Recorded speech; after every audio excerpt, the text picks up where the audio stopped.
بسم اللہ الرحمن الرحیم۔ ایشیا کی عظیم دینی درسگاہ دارالعلوم دیوبند کی جانب سے عید الفطر کے موقع پر بھی رہنمائی کی گئی تھی، اب عید الاضحیٰ کے موقع پر بھی رہنمائی کی جا رہی ہے۔ دارالعلوم دیوبند کی جانب سے ایک فتویٰ جاری کیا گیا ہے۔ اس فتوے کو ان حضرات کے لیے جو اردو نہیں پڑھ سکتے ہیں آڈیو میں ریکارڈ کیا جا رہا ہے۔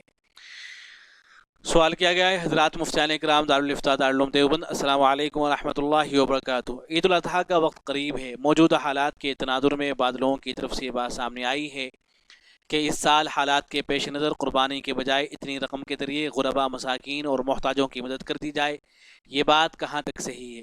نیز نماز عید اور قربانی کے تعلق سے ضروری ہدایات کے بارے میں بھی لوگ سوال کر رہے ہیں۔ اس سلسلے میں اگر کوئی جامع اور مختصر تحریر مرتب کر لی جائے تو مناسب معلوم ہوتا ہے۔ جواب میں لکھا گیا ہے: بسم اللہ الرحمن الرحیم۔ اسلام میں قربانی کی حیثیت ایک مستقل عبادت کی ہے۔ قرآن کریم میں خود حضرت نبی کریم صلی اللہ علیہ وسلم کو قربانی کرنے کا حکم دیا گیا ہے۔ چنانچہ حضور صلی اللہ علیہ وسلم نے مدینہ ہجرت کرنے کے بعد مسلسل 10 سال قربانی کا اہتمام فرمایا۔ یہ حدیث ترمذی کے اندر، حدیث کا نمبر ہے 1507۔ احادیث نبویہ میں بھی اس کی فضیلت آئی ہے۔ ایک حدیث میں ہے کہ حضرت نبی کریم صلی اللہ علیہ وسلم سے صحابہ کرام رضی اللہ عنہم نے پوچھا کہ یا رسول اللہ، یہ قربانی کیا چیز ہے؟ آپ نے فرمایا، تمہارے باپ حضرت ابراہیم علیہ السلام کا طریقہ ہے۔ یہ حدیث ابن ماجہ کے اندر ہے اور حدیث کا نمبر ہے 3118۔ دوسری حدیث میں ہے کہ قربانی کا پہلا قطرہ زمین پر گرنے ہی سے گناہوں کی مغفرت کر دی جاتی ہے۔ یہ حدیث طبرانی کے اندر ہے، حدیث کا نمبر ہے 2509۔ دوسری طرف وسعت کے باوجود قربانی نہ کرنے والوں پر حضور صلی اللہ علیہ وسلم نے سخت ناراضگی کا بھی اظہار فرمایا ہے۔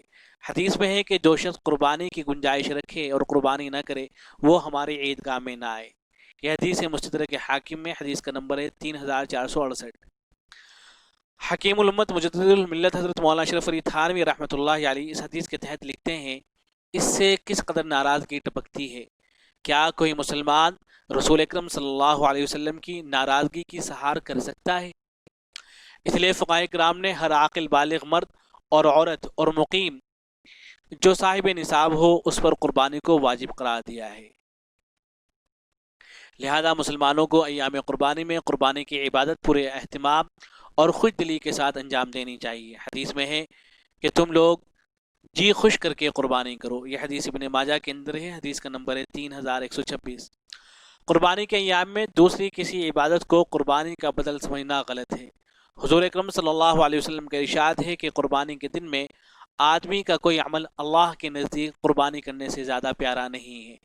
یہ روایت ابن ماجہ کے اندر ہے، حدیث کا نمبر ہے 3126۔ حتیٰ کہ فقہاء کرام نے لکھا ہے کہ جیسے نماز پڑھنے سے روزہ اور روزہ رکھنے سے نماز کا فریضہ ادا نہیں ہوتا، اسی طرح اگر کوئی شخص قربانی نہ کر کے چاہے کہ وہ جانور یا اس کی قیمت صدقہ کر دے تو اس کی قربانی ادا نہیں ہوگی اور وہ تارک عبادت سمجھا جائے گا اور گناہ گار ہوگا۔ لہذا جن مسلمانوں پر قربانی واجب ہے ان کے لیے ہر سال کی طرح اس سال بھی قربانی کا اہتمام کرنا لازم اور ضروری ہے۔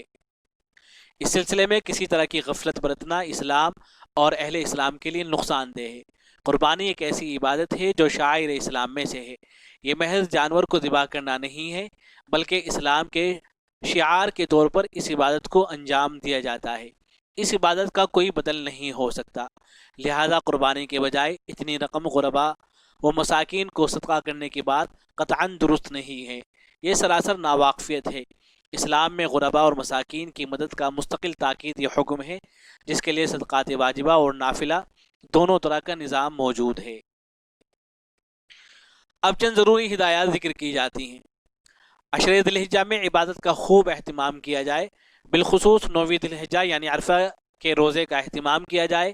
احادیث میں ان 10 دنوں میں عبادت کرنے کی فضیلت آئی ہے۔ حضور صلی اللہ علیہ وسلم نے ارشاد فرمایا کہ اللہ تعالیٰ کی عبادت کے لیے عشرہ ذی الحجہ سے بہتر کوئی زمانہ نہیں۔ ان میں ایک دن کا روزہ 1 سال کے برابر اور ایک رات کی عبادت کرنا شب قدر کی عبادت کے برابر ہے۔ یہ حدیث ترمذی کے اندر ہے، حدیث کا نمبر ہے 689۔ 9ویں ذی الحجہ کی فجر سے 13ویں ذی الحجہ کے عصر تک فرض نمازوں کے بعد بآواز بلند تکبیر تشریق کا اہتمام کیا جائے۔ تکبیر تشریق یہ ہے: اللہ اکبر، اللہ اکبر، لا الہ الا اللہ واللہ اکبر، اللہ اکبر وللہ الحمد۔ عید الاضحیٰ کی 2 رکعت نماز 6 زائد تکبیروں کے ساتھ واجب ہے، اس لیے سنت کے مطابق یہ نماز پورے اہتمام سے حسب شرائط جماعت کے ساتھ ادا کی جائے۔ 10ویں ذی الحجہ عید کی نماز کے بعد سے 12ویں کے غروب سے پہلے تک قربانی کی جا سکتی ہے، البتہ پہلے دن قربانی کرنا افضل ہے۔ مسنون طریقے پر قربانی کی جائے، جانور کو بائیں پہلو پر قبلہ رخ لٹائیں، یعنی اس کے پیر قبلے کی طرف کر دیں اور اپنا دایاں پاؤں اس کے شانے پر رکھ کر بسم اللہ اللہ اکبر پڑھ کر تیز چھری سے ذبح کریں۔ افضل یہ ہے کہ اپنی قربانی خود اپنے ہاتھ سے ذبح کی جائے، اگر خود نہ کر سکے تو کم از کم قربانی کے وقت سامنے موجود رہے، ذبح کے وقت قربانی کی نیت بھی کی جائے اور دعا پڑھ لی جائے۔ حسب استطاعت اچھے سے اچھا اور اعلیٰ قسم کا جانور ذبح کرنے کی کوشش کی جائے، عیب دار جانور سے احتراز کیا جائے۔ جانور ذبح کرتے وقت ہر ایسے طریقے سے احتراز کیا جائے جس سے جانور کو زیادہ تکلیف ہو، پہلے ہی سے سارے انتظامات کر لیے جائیں، جانور کو بیجا تکلیف پہنچانا گناہ ہے۔ حدیث میں ہے کہ اللہ تعالیٰ نے ہر چیز کے ساتھ حسن سلوک کو فرض قرار دیا ہے، اس لیے کسی جانور کو ذبح کرو تو اچھی طرح کرو۔ یہ حدیث مسلم شریف کے اندر ہے، حدیث کا نمبر ہے 1955۔ قربانی سے پہلے جانور کے کھانے پینے کا خیال رکھا جائے، اسلام میں جانوروں کے بھی مستقل حقوق بتلائے گئے ہیں۔ افضل یہ ہے کہ قربانی کا گوشت 3 حصوں میں تقسیم کر کے ایک حصہ اپنے اہل و عیال کے لیے رکھا جائے، ایک حصہ احباب و اعزاء کے لیے اور ایک حصہ فقراء اور مساکین میں تقسیم کر دیا جائے۔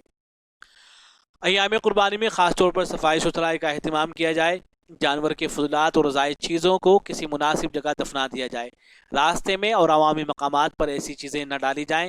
اسلام نے جہاں عموماً صفائی ستھرائی پر زور دیا ہے اور اس کو نصف ایمان قرار دیا ہے، وہیں راستوں اور گزرگاہوں کی صفائی کو خاص اہمیت دی ہے۔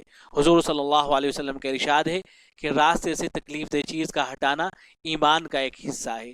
یہ حدیث مسلم شریف کے اندر ہے، حدیث کا نمبر ہے 38۔ نیچے مفتیان کرام کے دستخط موجود ہیں۔ والسلام علیکم ورحمۃ اللہ۔